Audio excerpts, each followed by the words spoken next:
안녕하십니까, 한석주입니다.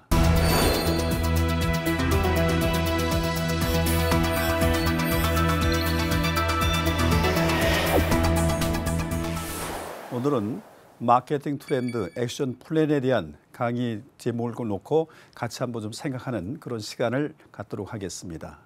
사실 이제 우리가 액션 플랜을 수립하기 전에는 스왓 분석을 통해서 마케팅 전략의 방향을 쭉 한번 이제 살펴볼 필요성이 있거든요. 그래서 이제 앞부분의 강의에서 이제 스왓 분석을 통해서 과연 우리가 이 부분을 어떻게 갈 것이냐 하는 것들을 한번 좀 정리를 해봤습니다. 이제 그것을 토대로 해서 그럼 액션 플랜을 우리가 어떻게 수립하면 더 좋을지 하는 이런 실전적인 부분을 놓고 한번 고민하고 한번 정리하는 그런 유용한 시간을 좀 갖도록 한번 하겠습니다. 우선 본론적인 부분 들어가기 전에 소나타가 1985년도에 나온 모델입니다. 현대 자동차의 아주 대표적인 중형 세단이고요. 어떻게 본다면 대한민국의 최고의 베스트셀러카가 아닌가 생각이 됩니다. 제가 자료 조사를 해봤더니 2015년 작년도에도 역시 예상했던 대로 소나타가 1위를 했더라고요. 판매량 1위. 엄청나게 많이 나갔습니다. 10만 대가 좀 넘게 나간 것으로 되어 있습니다만은 뭐 그런 상황에서 지금 30여 년 동안 이 브랜드가 계속해서 유지되고 승승장구할 수 있는 비결은 어디 있었을까 하는 것을 살펴보자는 얘기지요. 아마 아주 오래전에 이 모델입니다. 보시면 좀 기억이 나시는 분도 계시리라고 생각이 됩니다. 제가 생각할 땐 추억의 차 같습니다. 과거에 스텔라라고 하는 차가 있었는데 그 스텔라의 외형을 그대로 살려서 사실은 소나타 1호 모델이 등장했습니다. 공식적인 명칭은 보니까 1세대 소나타더라고요. 그래서 이 모델이 등장한 이후에 바로 이어서 2세대 소나타가 등장합니다. 대단히 히트한 히트작입니다. 그리고 바로 이어서 소나타 2가 등장했고요. 지금도 가끔씩 도로를 보게 되면 소나타 2가 다니는 걸 보게 됩니다. 20년 이상 된 차입니다. 그런 소나타 2가 있었고요. 그리고 이어서 소나타 3가 나왔고요. 그 이후에 EF 소나타가 등장합니다. 그리고 난 다음에 뉴 EF 소나타 등장하고요. 그리고 NF 소나타가 등장합니다. 그 다음에 모델은 모델명이 약간 깁니다. NF 소나타 트랜스폼이라고 하는 게 등장합니다. 그리고 나서 바로 이어서 YF 소나타 등장하고요. 그리고 이제 LF 소나타까지 등장합니다. 1985년도에 브랜드가 출시된 이후에 이제 만 30년 됐습니다. 30년 사이에 사실상 어떻게 본다면 외형적이나 기능적인 부분보다는 완전히 다른 차가 된 모델로 지금 우리에게 지금 와 있습니다. LF 소나타까지 와 있습니다. 30년 동안 10번의 모델이 바뀌었습니다. 평균적으로 3년에 한 번씩 바뀐 꼴이 되는 거죠. 저는 이걸 보면서 현대자동차가 사실 마케팅 트렌드에 대한 관심을 가지고 그 트렌드를 선도하는 그런 제품을 만들기 위해서 상당히 고군분투한 그런 상황이 되지 않았었을까 생각이 됩니다. 어떤 의미에서 본다면 모든 기업들이 사실 이 소나타와 같이 변신을 하려고 상당히 애를 많이 씁니다. 또 그런 것을 하기 위해서 마케터들이 시장의 흐름에 대한 관심을 상당히 많이 가지고 있고요. 과연 그런 요소들을 봤을 때 우리가 저런 것을 어떻게 활용할 것이냐 하는 이런 부분들을 많이 놓고 고민하게 되는데 한번 보겠습니다. 그렇다면은 액션 플랜을 수립할 때 앞에 수식어 3글자를 붙였습니다. 창의적이라는 표현입니다. 그럼 창의적의 의미가 과연 뭘까? 좀 새로운 걸 보자는 겁니다. 새로운 거. 가령 지금 우리 2016년도입니다. 그럼 2016년도에 우리가 마케팅 전략의 방향을 설정하려고 한다면 2015년도, 2014년도, 2013년도 과거 3년간 그 변동되는 부분하고는 비교를 해서는 사실 마케팅 전략에 대한 액션 플랜의 부분이 많이 변화가 있어야 됩니다. 왜? 시장의 상황은 3년 사이에 많이 변해 있거든요. 근데 문제는 시장의 상황은 그렇게 많이 변했음에도 불구하고 우리가 별로 액션 플랜이 과거 3년 전이나 현재 상황이나 별반 차이가 없다는 사실이거든요. 그래서 우리가 좀 액션 플랜을 수립할 때는 이제는 좀 뭔가 좀 새로운 것을 봐야 되지 않느냐 해서 제일 먼저 이렇게 썼습니다. 제가. 똑같은 것을 보고도 좀 다르게 생각해보자. 예를 들어서 A는 B라는 이 고정관념을 좀 버리고 새로운 것을 좀 보면 어떨까 하는 부분이고요. 그럼 이 다르게 생각하려고 한다면 우선 그동안 우리 가지고 있는 고정관념을 좀 깨야 됩니다. 없앨 건 없애고 버릴 건 좀 버리자는 겁니다. 그리고 좀 어떻게 하냐, 유연성을 좀 발휘하자는 겁니다. 예를 든다면 얼음이 녹으면 물이 됩니다. 사실 당연한 얘기지요. 근데 많은 분들이 더 이상 얼음이 녹으면 물 되죠 하고 호기심을 갖지 않습니다. 근데 얼음이 녹으면 물 이외에 되는 다른 현상들이 많습니다. 예를 들어서 봄이 옵니다. 또 봄이 오니까 소풍도 갑니다. 새싹이 돋습니다. 뭐 등등의 부분으로 사실 우리 생각의 유연성을 갖게 되면은 얼마든지 다른 어떤 현상들을 밝혀낼 수가 있습니다. 예를 들어서 우리가 그동안 해왔던 마케팅의 전략의 방향이 환경이 변화되면 그런 것들이 많이 좀 다르게 갈 필요성이 있다는 사실이거든요. 그렇다면 세 번째는 뭐냐? 그동안 우리가 고집스럽게 해왔던 올드 아이디어의 대안에서 좀 벗어나서 뉴 아이디어의 대안을 가지고 가자는 얘기입니다. 새로운 대안 가지고 우리가 지금 처해 있는 상황을 좀 돌파하려고 한다면 어떤 방향으로 가는 게 가장 좋을 것인지 하는 것들을 마케터가 고민하면서 액션 플랜을 기획하게 되면 그야말로 우리의 경쟁 우위 확보할 가능성이 그만큼 높아지지 않을까 하는 생각을 하게 되고요. 제가 이것을 그림으로 한번 표현해 봤습니다. 왜 그럼 창의적 액션 플랜이 필요하느냐 하는 부분입니다. 예를 들어서 지금 현재 상황과 향후의 상황을 비교한 겁니다. 현재 상황, 여기 본원적 가치라고 되어 있죠. 이것은 어떤 제품이 줄 수 있는, 고객들에게 줄 수 있는, 즉 사용자에게 줄 수 있는 가장 기본적인 제품의 속성, 기능입니다. 그런데 이제는 이 본원적 가치만 가지고 경쟁이 상당히 어렵습니다. 뭐 여러분 잘 아시다시피 제품의 품질의 균질화 현상이 상당히 많이 가속화되어 있지 않습니까? 그런 상황에서는 이제는 제품력만 가지고 사실 경쟁 우위 확보가 상당히 어려워지는 그런 상황입니다. 그러려고 한다면 우리가 향후의 모습을 봤을 때 본원적 가치의 이 증가 폭은 별로 높지는 않습니다. 근데 부가적 가치 부분은 굉장히 높게 나타나요. 이렇게 나타납니다. 그럼 여기서 부가적 가치는 어떤 것이겠습니까? 심리적인 만족감입니다. 본원적 가치를 물리적 만족감이라고 한다면 이건 심리적 만족감에 해당되는 부분이거든요.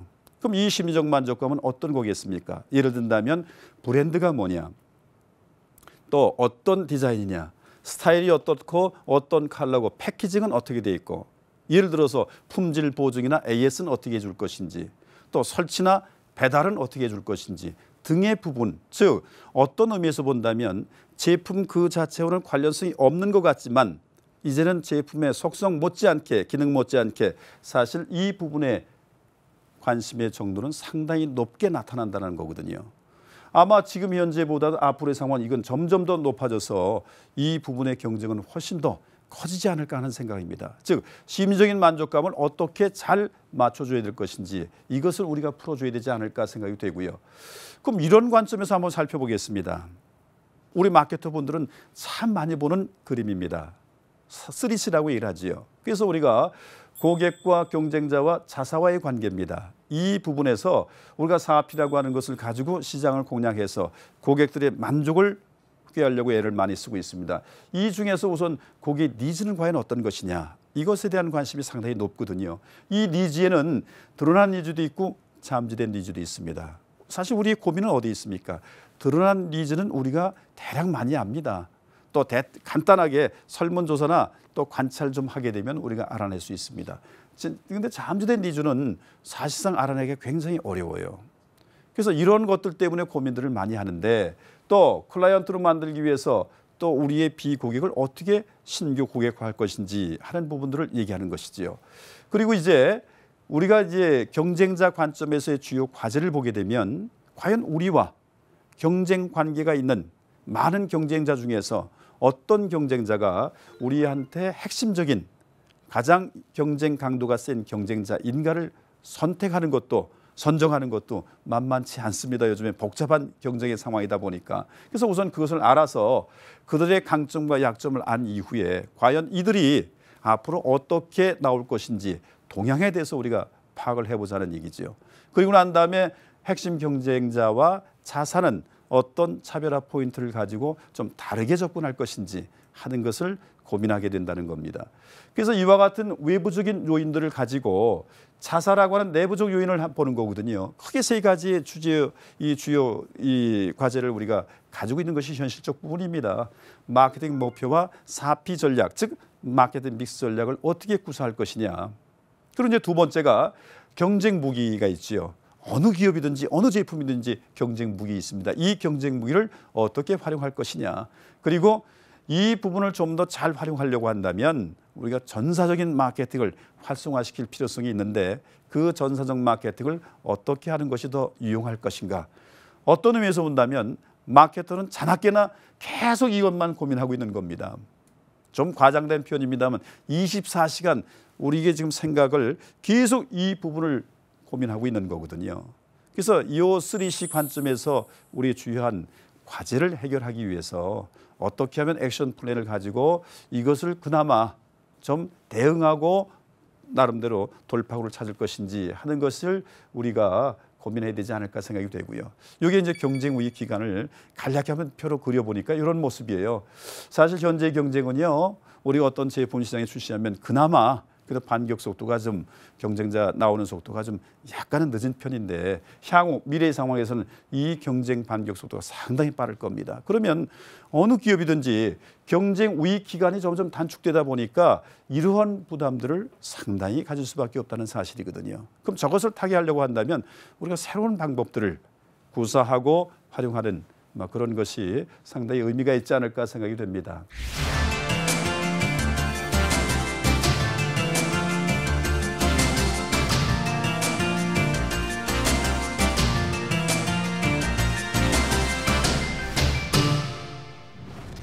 그럼 이제부터 액션 플랜을 수립할 때 우리가 OWEH 어떻게 할 것이냐라고 하는 겁니다. 아마 여러분 많이 보셨던 거죠. 학교 다니셔서 많이 배웠던 것들입니다. 그럼 여기 쭉 영어로 써놨습니다만은 이 부분들을 한번 보겠습니다. 우선 제일 먼저 왜 이와 같은 마케팅 기획의 필요성이 또 왜 되느냐라고 하는 겁니다. 크게 네 가지거든요.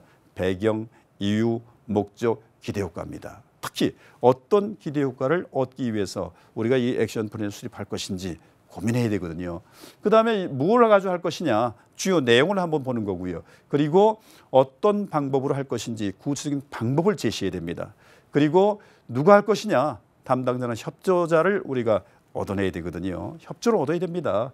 그리고 이제 언제 하는 게 좋을 것인지, 시기지요, 타이밍입니다. 그리고 과연 이것을 어느 정도의 기간을 가지고 하면 좋을 것인지 하는 부분도 고민을 해야 됩니다. 그리고 어디서 하면 좋을까? 장소도 고민을 해야 되겠고요. How much? 돈도 생각해야 됩니다. 예산은 과연 이것이 가능할지. 아무리 이런 부분이 있다 하더라도 문제는 예산의 뒷받침이 없으면, 즉 우리의 마케팅 자원의 뒷받침이 없으면 사실은 의미가 없는 그런 상황이 되지 않을까도 생각이 되거든요.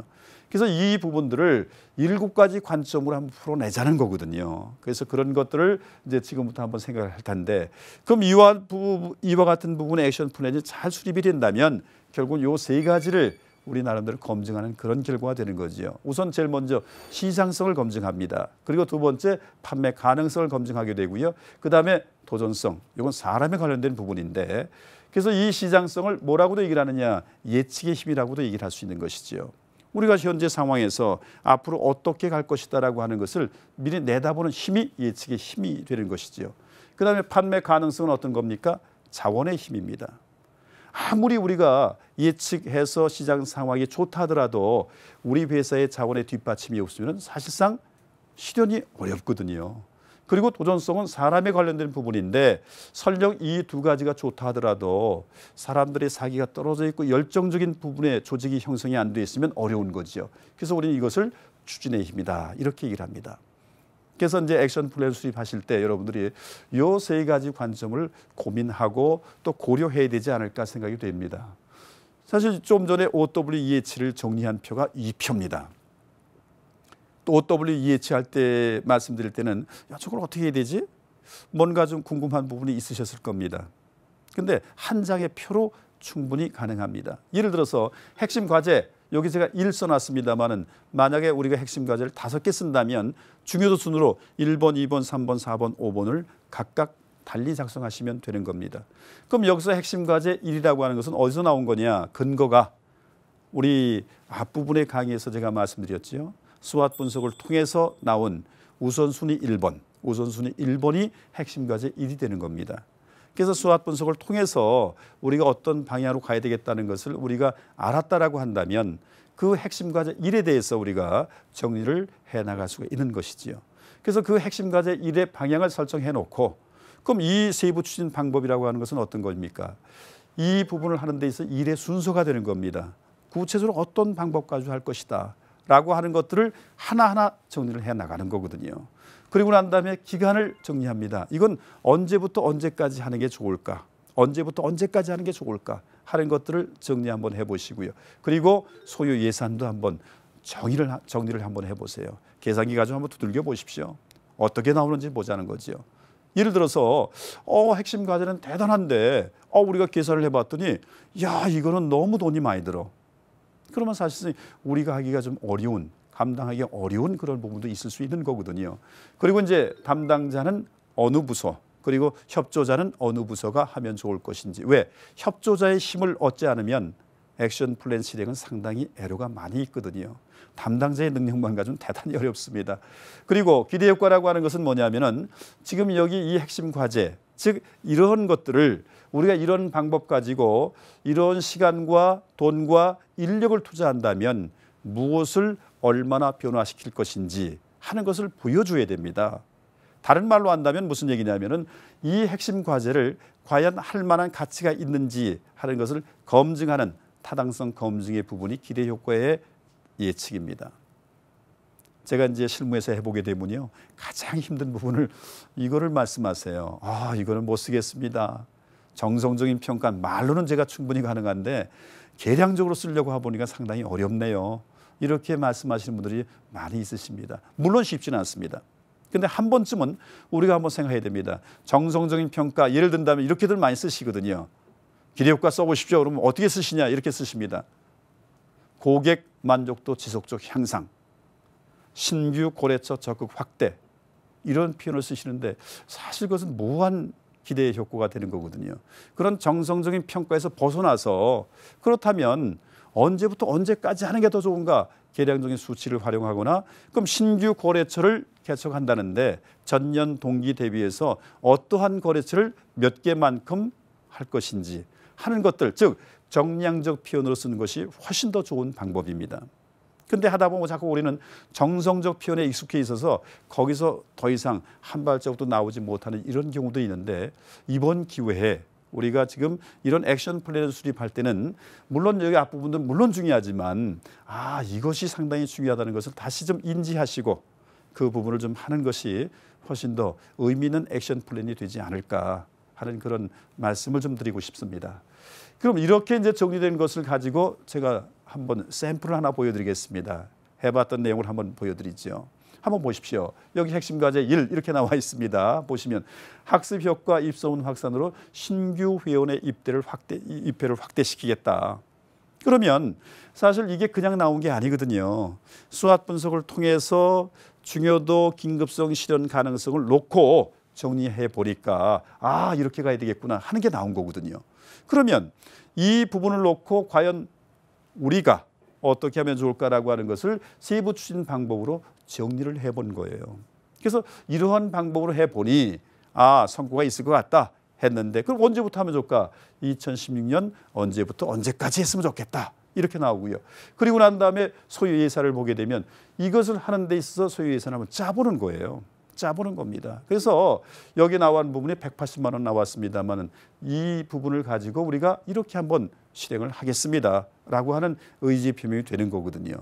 그런데 이것을 어디가 하면 좋으냐? 영업 일부가 담당을 하고 협조부서의 협조를 얻어야 되겠다. 어디? 예를 들어서 영업지원팀이라든가 기획실의 협조를 얻어야 되겠다. 그러면 여기까지 우리가 다 정리가 된다면 과연 무엇을 얼마나 변화시키고 얻을 것이냐? 어떤 의미에서 본다면요.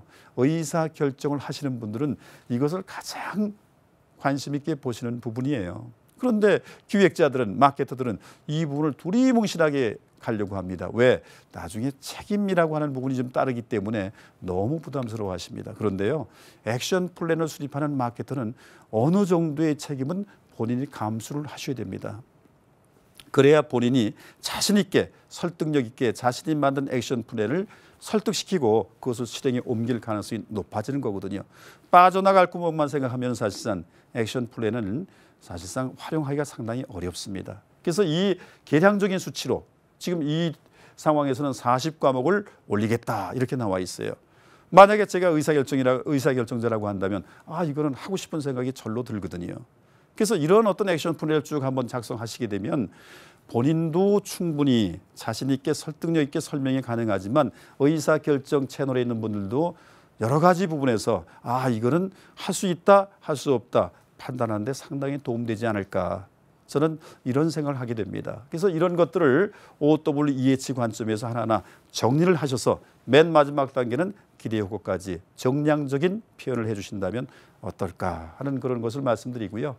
그럼 이와 같은 액션 플랜 수립할 때 이런 세 가지 원칙을 좀 생각하시면 좋아요. 일관성의 원칙은 뭡니까? 맥이 형성돼야 돼요. 수학 분석을 통해서 액션 플랜이 전반적인 단계에 맥이 있어야 되겠고요. 시너지 원칙이라고 하는 것은 혼자는 안 됩니다. 그러니까 여러 사람의 또는 여러 부서의 힘을 얻어서 상승 효과를 낼 수 있게끔 가는 게 좋은 방법이고요. 보완성의 원칙은 예를 들어서 우리가 어떤 기대 효과를 예측하고 실제 시장에 나가서 해보니 여러 가지 부분에서 그게 장애 요인이 나타날 수도 있습니다. 그런 경우에는 보완을 해주는 것도 좋은 방법입니다. 우리가 어떤 액션 플랜 한번 수립했다고 해서 이게 뭐 고정불변은 아닙니다. 때에 따라서는 잘못된 것은 바꿔줘도 충분히 좋은 어떤 결과를 가져오지 않을까 생각이 되고요. 그래서 저는 이 충족 요건을 크게 5가지에서 한 가지를 뺀 4가지 과정에서 한번 봅니다. 우선 달성 가능해야 되겠고요. 나아갈 방향을 우선 설정하는 거고요. 그리고 간단 명료해야 됩니다. 그리고 공감대 형성이 중요합니다. 여러분, 공감대 형성이 중요해요. 이 공감대 형성이 돼야 뭐가 가능하냐? 사실은 자발적인 참여가 되고요. 여러 가지 부분에서 의미 있는 부분이 될 가능성이 큰 겁니다. 그러면 반응을 살펴보죠. 반응 어떻습니까? 잘못 만들면 부정적 반응이에요. 별로 사람들이 관심이 없어요. 처음에 관심이 다 바로 떨어져 버립니다. 그런데 잘 만드는 경우는 긍정적입니다. 계속해서 시간 지날수록 사람들이 관심이 없습니다. 과연 우리는 어떤 쪽을 원하시겠습니까? 이쪽으로 만드셔야 되겠죠. 이렇게 된다면 제가 보기에는 제가 한자로 좀 설명을 드리고 마무리하려고 합니다. 사실 선견 잘 되는 겁니다. 시장 귀에 포착 잘해서 선견하는 거고요. 그 다음에 두 번째 뭡니까? 행동으로 옮길 수 있는 액션 플랜이라고 하는 무기를 만든 거예요. 무기를. 그 액션 플랜 무기를 가지고 시장에 나가게 되면 우린 과연 어떻게 될 것이냐, 선점할 가능성이 높지 않을까 생각합니다. 저는 그래서 마케팅은 삼선의 활동인데 액션 플랜을 한다는 것은 결국은 선견한 내용을 가지고 선행으로 옮길 수 있는 무기를 만드는 것이 우리에게 중요한 그런 과제가 되지 않을까 생각합니다. 앞으로 우리가 이와 같은 트렌드 워칭을 통해서 여러 가지 우리의 어떤 전략적인 과제들을 해결하려고 애를 쓰시고요. 또 나름대로 수학 분석을 통해서 방향을 설정하고 리스크를 최소화시킬 수 있는 대안들을 많이 강구를 하는데 거기서 끝내지 마시고요. 조금만 더 관심을 가져보시면 각각의 나와 있는 방향, 즉 핵심 과제들을 놓고 나름대로 액션 플랜을 한번 수립해 보게 되면요. 그 액션 플랜 수립하시면서 그동안 내가 잊고 있는 거, 발견하지 못한 거, 굉장히 좋은 게 많이 있구나 하는 것들을 많이 생각할 수 있는 기회가 되지 않을까 생각합니다. 그런데 이와 같은 액션 플랜 수립하실 때는 혼자는 하지 마십시오. 가능하면 2인 이상 또는 3명, 4명, 한 5-6명이 함께 모여서 전지 펼쳐놓고 또 화이트보드 써가시면서 한번 정리하시게 되면 좋은 성과 있지 않을까 하는 그런 생각합니다. 오늘 제 강의 어떠셨습니까? 여러분들께 꼭 도움됐으면 하는 이런 바람 가지고 오늘 제 강의를 마치겠습니다. 감사합니다.